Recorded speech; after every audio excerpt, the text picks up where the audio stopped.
বিশ্বের মোট জ্বালানি তেলের 20%-ই যাতায়াত যে পথ দিয়ে, সেই হরমুজ প্রণালী এখন উত্তপ্ত রণক্ষেত্র।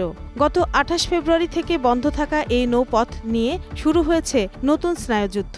মার্কিন প্রেসিডেন্ট ডোনাল্ড ট্রাম্পের কড়া হুঁশিয়ারি, মঙ্গলবার রাতের মধ্যে প্রণালী না খুললে তেহরানের ওপর নরক নেমে আসবে। ট্রাম্পের এমন আলটিমেটামে তেলের বাজারে যেন আগুন লেগেছে। মঙ্গলবার আন্তর্জাতিক বেঞ্চমার্ক ব্রেন্ট ক্রুডের দাম ব্যারেল প্রতি $110 ছাড়িয়েছে।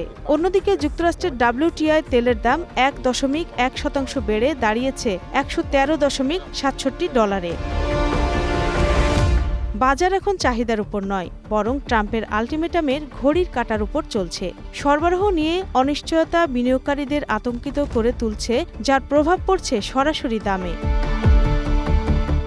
এদিকে অনড় অবস্থানে তেহরান। পাকিস্তানের মাধ্যমে আসা যুদ্ধবিরতির প্রস্তাব ফিরিয়ে দিয়েছে তারা। ইরানের সাফ কথা, কোনো সামরিক বিরতি বা সময়সীমা নয়, সংকটের স্থায়ী সমাধান ছাড়া খুলবে না হরমুজ প্রণালী।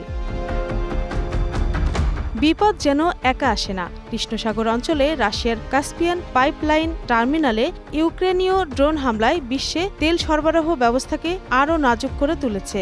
পরিস্থিতি সামাল দিতে সৌদি আরামকো তাদের আরব লাইট ক্রুডের দাম রেকর্ড পরিমাণ বাড়িয়েছে।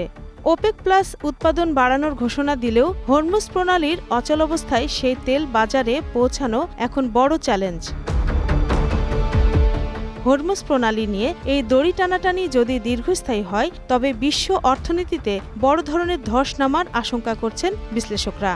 আপাতত সবার নজর এখন ওয়াশিংটন আর তেহরানের পরবর্তী পদক্ষেপের দিকে। রত্না জামান, গ্রিন নিউজ ডেস্ক।